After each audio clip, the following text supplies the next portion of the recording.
What's up, guys? It's DTMP Randomness, and I'm watching a show called The Series of Unfortunate Events.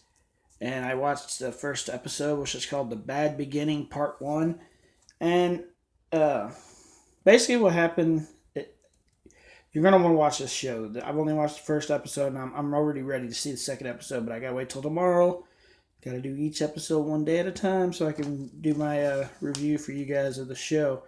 But basically, these kids get told by their parents to go do something. They end up going to this river or this ocean that is kind of gloomy and it's dark outside. But as they are heading there, a fire truck passes them. They're on like this little trolley thing, a real small trolley thing. And they get dropped off at this place, and they're out there getting ready to throw a rock. And this is how you find out their characters, kind of. One of them is they made a mailbox that they invented that apparently by this show. They're trying to invent. They're trying to invent the grandfather clock, and the baby has really sharp teeth, so the baby can do whatever with sharp teeth. So they hand the baby a rock, and the baby crunches down the rock and makes a real thin skipping rock. And the girl throws a skipping rock across the water, and then they use this machine they have. It comes out, it goes across the water, and picks up the rock. Now, I don't know if this rock has any meaning, but they put an X on it, and they show you this rock later on in the show as the kids are going by it. So this rock might have some type of meaning later on in the show. I'm not really for sure right now. It's kind of weird how the show's going. But this guy comes out of the darkness, walks down to them on the beach, and says that their mother and father had perished in a mansion fire, and that the kids will be living with them until they find a suitable person for them to go live with. These kids end up going and staying with these people for a day or two, not very long. I don't even think a day went by, and as far as the episode shows, and then they end up going to this count guy, and he lives in this mansion, which you can see in the picture here. That's a pretty ugly mansion. The kids walk in and find out that they are going to be doing chores and cleaning pretty much this whole house, fixing this house, cleaning the floors, all this other crap that they're going to be doing.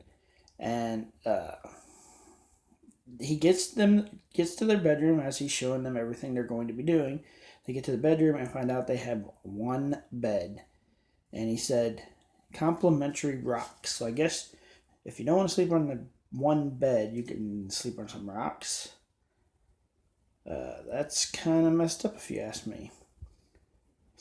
Oh, I skipped something. They do show the kids the fire where the mansion happened. The guy that took them first. And while they're walking around in the burnt up mansion, this kid picks up this metal thing. It's about this, I don't know, it's about this long. It's got these things and it twists. I don't know what it's going to be for yet, but it has some meaning and there's some reason why this kid has it. What it is, I have no clue. But I'm assuming later on in the show, we'll figure out why this thing is. Because the kid did pick it up, so there has to be a reason for it. Anyways, back to the house. They got their own bedroom where they have to share one bed with all three kids, which is freaking crazy.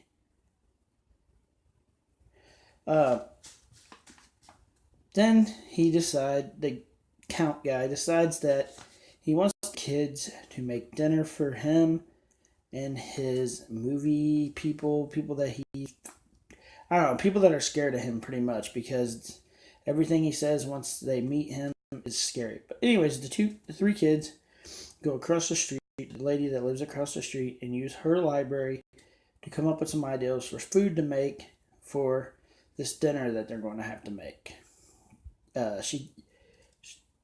She she helps them figure out what they want, takes them to dinner, to the grocery store, and this is when the trolley passes the property where the rock was thrown, and they show the rock sitting on the beach with the X on it. Now, not like I said, this rock may never mean anything, but I think there's going to be something to the rock. They end up back at the house, and they make like a biscotti type meal.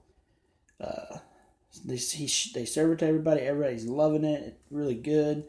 They're kicking it, and then they go to serve the count, and he says he wants something else. He doesn't want that crap. That is the worst food in the world, and that nobody will eat it. And then all of a sudden, all the people at the table start spitting it out like it's gross, even though just a moment ago they were loving the food. Basically, this is where their part of the story ends in this episode, and then they flash to this like jail where two people are sitting, a man and a female, and they're handcuffed, and they're in this moving jail, like a jail that moves, like an old school, old time jail that you're locked into. And these two people start talking about they need to get out of here so they can go back and save their kids. So I'm assuming, even though they said the father and mother died in the mansion fire, that did not happen. They are still alive, and they're going to try to get to their kids somehow. So this is how this ended. It ended with that part. It's a phenomenally awesome show. I'm really seriously into it. It's going to be an amazing part 2. I can't wait to watch the next one. I think there's 2 seasons so far. Hopefully they keep doing it. Excellent show. Go watch it, guys. I give it a 10 out of 10 so far. Amazing. Follow me on Facebook, link below, where I'm doing a giveaway for 3 pieces of jewelry. At the end of April, I will give that away. Just follow what the pinned post says, do what it says, and get involved in the free giveaway. If you want to support my channel, click on photos, scroll down, find jewelry, make an offer, because maybe you don't like my prices. Make an offer. If I like your offer, I'll accept it, or you can buy it for what I have it listed for. If you want to join me on Instagram, go to that Facebook page over on this side of my Facebook page. You can see my Instagram account and join from there. Y'all have a good night.